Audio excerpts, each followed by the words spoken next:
मी काल चाकणकरांचा म्हणजे राजीनाम्याच्या नंतर त्यांनी जो एक नाट्य रंगवण्याचा प्रयत्न केला तो बघितला आणि मला हसायला आलं की माणसे किती केविलवारी धडपड करतात आणि कालची त्यांची धडपड म्हणजे बूंद से गई सो हौद से लाने का जो एक प्रयास था तो त्याने काही फरक पडणार नाही. मुळात ते नोटीस बिटीस पाठवणं वगैरे ते सोडून द्या. तुमच्या डोक्यावर अटकेची टांगती तलवार आहे त्याचा विचार करा. कारण तुम्ही त्या सगळ्या गोष्टींना अवगत होता. तुम्हाला 1 वर्षापासून कल्पना होती. तुम्ही पीडितेचा आवाज दाबायचा प्रयत्न केला. संघटित गुन्हेगारीचा हा प्रकार होता. त्यामुळे तुमची नार्कोटिक्स झाली पाहिजे आणि तुमची अटक होणं गरजेचं आहे. या मागणीवर मी ठाम आहे. सगळ्यात महत्त्वाचं गोष्ट ही काल राजीनाम्याचे निर्देश गृहमंत्र्यांनी दिले. खरं तर सुनेत्रा वहिनींनी ती हस्तक्षेपाची वेळच येऊ द्यायला नाही पाहिजे होती.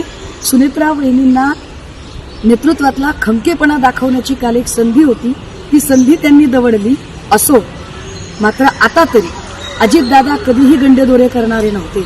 अजितदादांनी कधीही बंधुगिरीला थारा दिला नाही.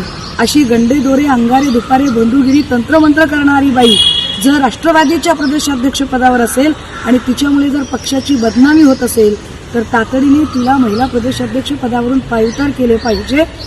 अन्यथा जर ते करणं होत नसेल तर आम्ही अजितदादांचा वारसा जपणारे आहोत असे कृपया सांगू नका.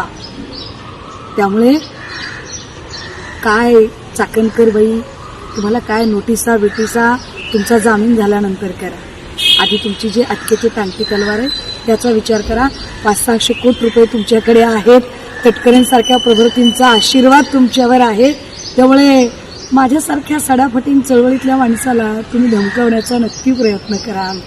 परंतु अशा धमक्या गेल्या 25 वर्षापासून आम्ही रोज बघत आलो. मी एन्जॉय करते तुमची धमकी.